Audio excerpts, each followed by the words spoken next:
Hello everyone, welcome to C S crux. आज की इस वीडियो में हम राउंड रॉबिन शेड्यूलिंग एल्गोरिदम को डिस्कस करेंगे। इसके कुछ थ्योरेटिकल पॉइंट को हम पहले डिस्कस कर लेते हैं, फिर उसके बाद इसके न्यूमेरिकल को हम सॉल्व करेंगे। तो वीडियो में आगे बढ़ने से पहले अगर आप चैनल पर न्यू आए हो तो चैनल को सब्सक्राइब ज़रूर कर दो, वीडियो को लाइक और शेयर ज़रूर कर दो। बढ़ते हैं टॉपिक में आगे। तो round robin scheduling algorithm mostly time sharing या मल्टीटास्किंग ऑपरेटिंग सिस्टम में यूज़ होते हैं। होता कुछ यूँ है कि अगर मैं एक डेस्कटॉप चला रहा हूँ या मैं एक लैपटॉप चला रहा हूँ, वहाँ पर मुझे डिफरेंट प्रोग्राम एक ही टाइम में चलाना होते हैं। जैसे मैं VLC मीडिया प्लेयर को भी ओपन कर लेता हूँ, मैं माइक्रोसॉफ्ट वर्ड को भी ओपन कर लेता हूँ, कैलकुलेटर ओपन कर लेता हूँ, मोजिला ओपन कर लेता हूँ, और बहुत सारे प्रोसेसेस ऐसे होते हैं जो कि बैकएंड पर चल रहे होते हैं। हमें ये लगता है कि सारे के सारे प्रोसेसेस जो हैं ये पैरेलल चल रहे हैं, CPU इन सबको पैरेलल एग्जीक्यूट कर रहा है, लेकिन ऐसा नहीं होता। CPU एक प्रोसेस को एक स्पेसिफिक यूनिट ऑफ टाइम के लिए चलाता है और उसको प्रीएम्प्ट कर देता है, स्विच कर देता है। नेक्स्ट प्रोसेस आता है, एक स्पेसिफिक यूनिट ऑफ टाइम के लिए उसको रन करता है, फिर उसको स्विच कर देता है। इसी तरह से एक सर्कुलर फैशन में, राउंड रॉबिन के फैशन में वो काम कर रहा होता है। हमें ऐसा लगता है कि ये पैरेलल सभी प्रोसेसेस चल रहे हैं। उसकी वजह यह है कि वो जो स्विचिंग है वो इतनी फास्टली हो रही होती है कि सभी प्रोसेसेस जो हैं वो एक ही साथ काम करते हैं, सभी प्रोग्राम जो है एक ही टाइम में रन कर रहे होते हैं। तो हम ये बोल सकते हैं कि अगर जो राउंड रॉबिन शेड्यूलिंग एल्गोरिदम है ये बिल्कुल first come first serve scheduling algorithm की तरह काम करता है, लेकिन इसके अंदर टाइम क्वांटम है। First come first serve scheduling का एल्गोरिदम हम प्रीवियस लेक्चर में डिस्कस कर चुके हैं विद नॉन प्रीएम्पशन, लेकिन यहां पर ये जो राउंड रॉबिन है ये बाय नेचर प्रीएम्प्टिव होता है, इसके अंदर प्रीएम्पशन होती है। अब इस पूरी कहानी को समझते हैं। यहां पर हमें दो चीजें दी हुई हैं, एक क्राइटेरिया और दूसरे नंबर पर मॉड। क्राइटेरिया क्या है? टाइम क्वांटम, और जो मॉड है वो है प्रीएम्प्टिव। अब टाइम क्वांटम क्या है, इसको हम प्रोसेस स्टेट से समझने की कोशिश करते हैं। हमारे पास पहले नंबर पर जो प्रोसेस स्टेट है वो है रेडी स्टेट। रेडी स्टेट का मतलब है जब प्रोसेसेस रेडी क्यू में आते हैं, जब प्रोसेसेस जो है रैम में आते हैं तो वो रेडी क्यू में होते हैं। दूसरे नंबर पर है रनिंग स्टेट। तो रनिंग स्टेट वो स्टेट है जब किसी प्रोसेस को CPU मिलता है। फॉर एग्जांपल तीन प्रोसेसेस हैं, P1, P2 और P3। इस प्रोसेस को चाहिए 3 मिनट, इस प्रोसेस को चाहिए 2 मिनट और इसको चाहिए 1 मिनट रन होने के लिए, एग्जीक्यूट होने के लिए, वो जो स्पेसिफिक टाइम है। अब ये जो हमारे पास CPU है इसका जो टाइम क्वांटम है वो स्पेसिफिक टाइम जिसके लिए इसने एक प्रोसेस को रन करना है वो है फॉर एग्जांपल 1। तो होगा कुछ यूं, प्रोसेस नंबर 1 आएगा, यहां पर उसको 1 मिनट के लिए CPU मिलेगा, फिर उसको स्विच कर दिया जाएगा, बच जाएगा उसका कितना, 2 मिनट। अगली दफा आएगा प्रोसेस नंबर 2, उसको 1 मिनट के लिए CPU मिलेगा और वापस वो स्विच हो जाएगा रेडी क्यू में, फिर उसका टाइम बच जाएगा 1 मिनट। इसी तरह से प्रोसेस नंबर 3 आएगा, ये यहां पर रन होगा क्योंकि इसका 1 ही मिनट था, टोटल कंप्लीट हो जाएगा। कुछ इस तरह से सर्कुलर फैशन में हमने रेडी क्यू से प्रोसेस को उठाना है। उस प्रोसेस को जो पहले अराइव हुआ, जो पहले रेडी क्यू में आया, उसको उठाना है, उठा के CPU को देना है। वो स्पेसिफिक टाइम के लिए चलेगा, यूनिट ऑफ टाइम के लिए चलेगा, जो कि उसका टाइम क्वांटम है, और फिर वो दोबारा उसको स्विच कर देगा। अगर तो उस टाइम के अंदर अंदर वो प्रोसेस कंप्लीट हो गया तो हो गया, उसके अलावा अगर उसका टाइम बचता है तो वापस कहां पर आएगा, रेडी क्यू में आएगा। ये सारी कहानी राउंड रॉबिन शेड्यूलिंग एल्गोरिदम में होगी। तो हम जो है इस न्यूमेरिकल को सॉल्व करते हैं। इस न्यूमेरिकल को सॉल्व करने के लिए हमें सबसे पहले प्रोसेस नंबर दिए गए हैं, जहां पर 4 प्रोसेस हैं, process number 1, process number 2, 3 and 4। उसके बाद अराइवल टाइम जो हमें गिवन है। अराइवल टाइम वो पॉइंट ऑफ टाइम होता है जिस टाइम पर कोई प्रोसेस रेडी क्यू में इंटर होता है, वो उसका अराइवल टाइम कहलाता है। उसके बाद है बर्स्ट टाइम जो हमें गिवन है। बर्स्ट टाइम वो टाइम है जो किसी भी प्रोसेस को चाहिए एग्जीक्यूशन के लिए, जिसको हम उसका एग्जीक्यूशन टाइम या बर्स्ट टाइम बोलते हैं। उसके अलावा हमें यहाँ पर जो है वो टाइम क्वांटम दिया गया है जो कि है 3, यानी कि हर प्रोसेस जो है 3 यूनिट ऑफ टाइम के लिए उसको CPU मिलेगा, फिर उसको स्विच कर दिया जाएगा वापस रेडी क्यू में। अब ये जो 3 है ये मिनट हो सकता है, सेकंड हो सकता है, नैनो सेकंड हो सकता है, लेकिन इस पूरे न्यूमेरिकल को समझने के लिए हम इस यूनिट ऑफ टाइम को मिनट एज्यूम कर लेते हैं ताकि हम आसानी से इस पूरे न्यूमेरिकल को समझ सकें। और न्यूमेरिकल को सॉल्व करने से पहले इस बात को माइंड में रखना है कि हमें इस न्यूमेरिकल को सॉल्व करने के लिए आर के न्यूमेरिकल के लिए, राउंड रॉबिन के न्यूमेरिकल के लिए रेडी क्यू को यहां पर बनाना है, जो मैंने यहां पर बनाई हुई है। पहले हम गैंट चार्ट या जिसको रनिंग क्यू बोलते हैं वो पहले बनाते थे, बाकी सभी जो एल्गोरिदम्स हमने अब तक पढ़े, यहां पर हमें रेडी क्यू को बनाना है। इसके अलावा भी ये सॉल्व हो जाएगा, लेकिन इसकी मदद से इजीली और एक्यूरेटली हम इस न्यूमेरिकल को सॉल्व कर सकते हैं। तो इसको स्टार्ट करते हैं। सबसे पहले हमें यह देखना है कि कौन कौन से प्रोसेसेस जो हैं जीरो टाइम पर अराइव हो चुके हैं रेडी क्यू में। तो यहां पर हमारे पास क्या होता है, टाइम होता है इस गैंट चार्ट में, या जिसको आप रनिंग क्यू या रनिंग स्टेट बोलते हो, जो कि यहां पर हम गैंट चार्ट में शो करते थे। तो जीरो टाइम पर एक ही प्रोसेस अराइव हो चुका है जो कि P1, ये है हमारी रेडी क्यू। तो P1 आ चुका है रेडी क्यू में, इसके अलावा कोई भी प्रोसेस नहीं आया। सबसे पहले अब हम क्या करेंगे, क्योंकि एक ही आया हुआ है, पहले आया हुआ है, तो इसको उठा के दे देंगे CPU को। कितने मिनट के लिए? 3 मिनट के लिए, क्योंकि टाइम क्वांटम कितना है? 3। तो P1 CPU को दे दिया कि इसको 3 मिनट के लिए चलाओ। जैसे ही 3 मिनट हुए तो प्रोसेस नंबर 1 का जो टाइम है, जो टाइम क्वांटम है, वो क्या हो गया? एक्सपायर हो गया। अब अगर हम देखें तो जो P1 है इसने कितने मिनट के लिए चलना था? इसने 8 मिनट के लिए चलना था। 3 मिनट के लिए चल गया, पीछे कितने बच गए? 5 मिनट। अब 5 मिनट चल गया, 5 मिनट इसके बच गए। अब 3 मिनट पर हमको यह देखना है कि कौन कौन से प्रोसेसेस और आ चुके हैं रेडी क्यू में। तो यहां पर 3 मिनट पर सिर्फ और सिर्फ एक प्रोसेस और आया, जो कि है प्रोसेस नंबर 3।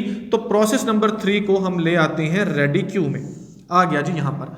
अब इसको स्विच कर दिया जाएगा प्रोसेस नंबर 1 को, कहां पर? रेडी क्यू में। और ये जो प्रोसेस नंबर 1 है वो जो सभी प्रोसेसेस उस टाइम पर आए उन सब के एंड पर लगेगा। तो यहां पर हमारे पास क्या आ गया जी? Process number 1। अब ये एंड पर क्यों लग रहा है? ये एंड पर इस वजह से लग रहा है कि अगर हम इसको एंड पर नहीं लगाते, पहले लगा देते हैं, तो फिर 3 मिनट के लिए प्रोसेस नंबर 1 को मिलेगा, अगली दफा फिर मिलेगा। तो यहां पर वो टाइम क्वांटम या प्रीएम्पशन तो नहीं हो पाएगी। राउंड रॉबिन ये कहता है कि हर प्रोसेस को एक स्पेसिफिक यूनिट ऑफ टाइम के लिए मिलना चाहिए CPU। तो P1 इसके बाद में लगा यहां पर रेडी क्यू में। यहां तक कॉन्सेप्ट क्लियर हो गया। अब हमने CPU को देना है प्रोसेस नंबर 3 को। तो प्रोसेस नंबर 3 को रेडी क्यू से उठाया, इसको दे दिया CPU को कि इसको 3 मिनट के लिए चलाओ। लेकिन उसके पहले हम देखते हैं कि इसका बर्स्ट टाइम कितना है। तो प्रोसेस नंबर 3 का बर्स्ट टाइम है 7 मिनट। इसमें से 3 मिनट यहां पर मिल गए और यहां पर कितना बच गया? 4। और 3 कितने हो गए? 6। अब 6ठे मिनट पर हमको यह देखना है कि जो और कौन कौन से प्रोसेस जो हैं वो रेडी क्यू में आ गए। तो यहां पर हम देखते हैं जी 6ठे मिनट तक प्रोसेस नंबर 2 भी आ चुका है और प्रोसेस नंबर 4 भी। पहले कौन सा आया? Process number 2। तो प्रोसेस नंबर 2 को मिल गया यहां पर रेडी क्यू में, हमने उसको डाल दिया। प्रोसेस नंबर 4 को उसके बाद हमने रेडी क्यू में डाल दिया। प्रोसेस नंबर 3 का जैसे ही टाइम क्वांटम यहां पर खत्म हुआ, टाइम एक्सपायर हुआ, तो प्रोसेस नंबर 3 को वापस हम कहां पर ले आए? इस रेडी क्यू में, इन सब के एंड पर। अब यहां पर 6 टाइम पर यहां पर प्रोसेस नंबर 3 जब वापस यहां पर स्विच हो चुका है, तो अगले प्रोसेस को देना है CPU को। वो कौन सा बनता है? Process number 1। प्रोसेस नंबर 1 को यहां से उठाया और इसको मिल गया CPU। कितने मिनट के लिए मिलना है? 3 मिनट के लिए। पहले देखते हैं कि इसके बचते कितने मिनट है। इसके बचते हैं 5। तो यहां पर कितने बच गए? 2 मिनट बच गए। 3 मिनट यहां पर इसके जो है वो सर्व होंगे। तो 6 और 3 कितने हो गए? 9। देखते हैं जी 2 मिनट पर कोई और प्रोसेस आना है, नहीं आया। तो इस प्रोसेस को वापस स्विच कर दिया हमने कहां पर? रेडी क्यू में, क्योंकि अभी इसके 2 मिनट बचते हैं। तो P1 वापस आ जाएगा इस रेडी क्यू में। प्रोसेस नंबर 1 वापस यहां पर क्या हो चुका है? स्विच हो चुका है। अब यहां पर कोई आने वाला नहीं है, तो इस रेडी क्यू के मुताबिक प्रोसेस नंबर 2 को CPU मिलना चाहिए। प्रोसेस नंबर 2 को यहां से उठाओ, इसको दे दो किसको? CPU को। कितने यूनिट ऑफ टाइम के लिए? 3 यूनिट ऑफ टाइम के लिए इसको मिलना है। लेकिन पहले देखते हैं कि प्रोसेस नंबर 2 ने चलना कितने मिनट है। तो वो तो चलेगा कितना? 2 मिनट। तो यहां से इसको 2 मिनट के लिए CPU मिलेगा। 9 और 2 कितने हो गए? 11। अब ये वापस यहां पर नहीं लगेगा क्योंकि इसका टाइम खत्म हो चुका है, तो रेडी क्यू में से प्रोसेस नंबर 2 को हमने निकाल दिया। बढ़ते हैं आगे। अब यहां पर प्रोसेस नंबर 4 को हमने लेकर आना है, तो प्रोसेस नंबर 4 को मिलेगा सीपीयू। यहां से इसको उठाओ और इसको दे दो सीपीयू प्रोसेस नंबर 4 को। कितने यूनिट ऑफ टाइम के लिए? 3 के लिए मिलना है, लेकिन पहले चेक करते हैं कि इसका अभी बचता कितना है। इसका बचता भी 3 ही है। यहां से कितना हो गया जी? 0। प्रोसेस नंबर 4 यहां से भी गायब, यहां से भी गायब। 11 और 3 कितने हो गए? 14। अब प्रोसेस नंबर 2 और प्रोसेस नंबर 4 कंप्लीट हो गए। अब प्रोसेस नंबर 3 को मिलना है सीपीयू। प्रोसेस नंबर 3 को यहां से उठाया रेडी क्यू से, इसको दे दिया सीपीयू को। कितने मिनट के लिए मिलना है? 3 मिनट के लिए मिलना है, लेकिन पहले इसका टाइम देखते हैं जी कितना बचा हुआ है। 4। ठीक है जी, इसको यहां से उठाओ और वापस इसका कितना बच गया? 1 मिनट। 3 मिनट यहां पर सर्व होंगे, 1 बच जाएगा, तो 14 और 3 कितने हो गए? 17। अब प्रोसेस नंबर 3 वापस स्विच हो जाएगा रेडी क्यू में, क्योंकि अभी इसका 1 मिनट बचा हुआ है।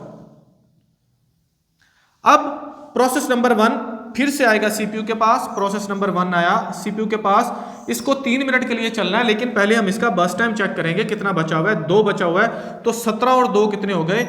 19। काटो यहां से, पीछे बच गया 0। प्रोसेस नंबर 1 भी कंप्लीट हो गया 19 मिनट पर। यहां से भी खत्म हमने इसको कर दिया। ये याद रखनी है आपने तरतीब। अगर आप इसको थोड़ा सा भी मिक्स करोगे तो आपका पूरे का पूरा ये जो न्यूमेरिकल है ये गलत हो जाएगा। तो इसको बहुत ही ट्रिकी वे में आपने लेकर चलना है। उसके बाद 19 मिनट पर एक ही हमारे पास प्रोसेस बचा हुआ है, प्रोसेस नंबर 3। और प्रोसेस नंबर 3 का जो टाइम बस टाइम बचा हुआ है वो है 1 मिनट। तो प्रोसेस नंबर 3 को रेडी क्यू से उठाओ और इसको दे दो सीपीयू को 1 मिनट के लिए, और 20 मिनट पर प्रोसेस नंबर 3 भी एग्जीक्यूट हो गया। 20 मिनट पर ये चारों के चारों प्रोसेस जो है वो राउंड रॉबिन शेड्यूलिंग एल्गोरिदम से जो है वो मुकम्मल हो चुके हैं। अब हमें यहां पर इनका कंप्लीशन टाइम कैलकुलेट करना है। तो कंप्लीशन टाइम के लिए ये जो गैंट चार्ट है या यहाँ पर रनिंग स्टेट है, हम इसको राइट टू लेफ्ट चेक करते हैं सभी प्रोसेसेस को। तो प्रोसेस नंबर 1 को हम यहाँ से एंड पर देखते हैं, कहाँ पर आया था ये? यहाँ पर आया था। तो इसका जो कंप्लीशन टाइम है वो है 19। इसी तरह से प्रोसेस नंबर 2 को इधर से देखना स्टार्ट करते हैं, यहाँ पर आया, तो इसका कंप्लीशन टाइम कितना है? 11। प्रोसेस नंबर 3 को इधर से देखना स्टार्ट करते हैं, तो ये है जी इसका कंप्लीशन टाइम है 20। प्रोसेस नंबर 4 को हम देखते हैं, तो प्रोसेस नंबर 4 कहाँ पर है जी? ये आया इस साइड से। अगर हम देखें तो सबसे पहले यहाँ पर आया, और इसका जो कंप्लीशन टाइम है वो कितना है? 14। तो इन सब का कंप्लीशन टाइम कैलकुलेट हो चुका है। कंप्लीशन टाइम वो पॉइंट ऑफ टाइम है जिस टाइम पर कोई भी प्रोसेस एग्जीक्यूट हो जाता है, कंप्लीट होता है, उसको कंप्लीशन टाइम बोलते हैं। अब है हमारे पास turn around time. Turn around time वो टाइम है जो कि एक प्रोसेस जो है पूरे सिस्टम में गुजारता है from arrival time to completion time, उसको उसका टर्न अराउंड टाइम बोलते हैं। और इसका सिंपल सा फार्मूला क्या है कि अगर हम कंप्लीशन टाइम में से अराइवल टाइम को माइनस करें तो हमारे पास टर्न अराउंड टाइम आ जाता है। तो कंप्लीशन टाइम हमारे पास है और अराइवल टाइम भी है 19 माइनस 0, तो टर्न अराउंड टाइम आया 19। यहाँ पर 11 माइनस 4, तो इसका जवाब आएगा 7, 8, 9, 10, 11। तो यहाँ पर जवाब क्या आ गया? 7। इसी तरह से प्रोसेस नंबर 3 का जो टर्न अराउंड टाइम है वो है 19, और प्रोसेस नंबर 4 का जो टर्न अराउंड टाइम है वो है 8। 14 माइनस 6, टर्न अराउंड टाइम 8। उसके बाद है हमारे पास वेटिंग टाइम। वेटिंग टाइम क्या होता है? वो सारे का सारा टाइम जो कोई भी प्रोसेस सिस्टम में गुजारता है सिवाय उसके बर्स्ट टाइम के, जो उसका एग्जीक्यूशन टाइम है। तो हमने क्या करना है जी? हमने टर्न अराउंड टाइम में से माइनस करना है बर्स्ट टाइम को। तो इसका फार्मूला सिंपल सा क्या है? अगर आप टर्न अराउंड टाइम में से माइनस कर देते हो बर्स्ट टाइम को, तो आपको क्या मिल जाता है? उसका वेटिंग टाइम मिल जाता है। तो अभी हम कर देते हैं जी minus turn around time minus burst. लेकिन याद रखना है कि बर्स्ट टाइम जो पहली दफा उसका हमने लिखा था वही हमने लिखना है, क्योंकि कट करने के बाद हमें क्या मिल रहा है जी? 0 मिल रहा है। तो 19 में से 8 गए, वेटिंग टाइम 11 मिनट। उसके बाद 7 में से 2 गए, 7 माइनस 2, वेटिंग टाइम 5। 19 माइनस 7, तो इसका बनेगा जी 12 वेटिंग टाइम। 8 माइनस 3, इसका कितना बन गया जी? 5। तो हमें वेटिंग टाइम कैलकुलेट होकर मिल गया। उसके बाद हमें जो है वो रिस्पॉन्स टाइम को कैलकुलेट करना है। रिस्पॉन्स टाइम वो टाइम है जो कि किसी प्रोसेसर का टाइम वो होता है जब वो फर्स्ट टाइम उसको सीपीयू मिलता है, उसमें से हमें माइनस करना होता है उसके अराइवल टाइम को। तो फर्स्ट टाइम सीपीयू उसको कब मिला, उसके लिए हमें यहाँ से राइट साइड से पहले सभी प्रोसेस को देखना है। तो प्रोसेस नंबर 1 को फर्स्ट टाइम सीपीयू 0 मिनट पर मिला और उसका अराइवल टाइम था 0, तो उसका जो रिस्पॉन्स टाइम है वो क्या बनेगा जी, 0 बनेगा। इसी तरह से प्रोसेस नंबर 2 को इधर से देखते हैं, पहली दफा कहाँ पर आया जी, यहाँ पर आया। उसका जो पहली दफा उसको सीपीयू कब मिल रहा है जी, 9 मिनट पर मिल रहा है प्रोसेस नंबर 2 को। तो इस 9 में से हमको माइनस करना है 4 को, तो इसका कितना रिस्पॉन्स टाइम आएगा, 5 आएगा। प्रोसेस नंबर 3 को पहली दफा यहां पर मिल रहा है 3 मिनट पर, और 3 में से 1 गया, पीछे क्या बच गया, 2 उसका रिस्पॉन्स टाइम। प्रोसेस नंबर 4 को पहली दफा कहां पर मिल रहा है जी, 11 मिनट पर मिल रहा है, 11 मिनट माइनस 6 मिनट, तो 11 में से 6 गए, पीछे कितना बच गया, 5 बच गया जी। Response time, waiting time, turn around time, ये हमें कैलकुलेट होकर मिल गया। सम टाइम हमसे पूछा जाता है कि एवरेज टर्न अराउंड टाइम बताइए, एवरेज वेट टाइम बताइए, एवरेज रिस्पॉन्स टाइम बताइए। तो करना हमने कुछ यूं है कि इन सब को जमा करके इनके काउंट के ऊपर, नंबर ऑफ प्रोसेसेस के ऊपर डिवाइड कर देना है, हमारे पास एवरेज आ जाएगी। फॉर एग्जाम्पल वेटिंग टाइम को मैं निकालूं तो 11 और 5 हो गए 16, 16 और 10 26 और 2 28, 28 और 5 हो गए 33, 33 तकसीम 1 2 3 4, ये क्या है, एवरेज वेटिंग टाइम। इसी तरह से आप सिंपल इस फार्मूला से इसको कैलकुलेट करके निकाल सकते हो। इसके अलावा एक इंपॉर्टेंट सवाल पूछा जाता है, वो ये पूछा जाता है कि यहां पर इस क्वेश्चन में नंबर ऑफ कॉन्टेक्स्ट स्विचेस कितने हैं, कितनी दफा कॉन्टेक्स्ट स्विचिंग हुई।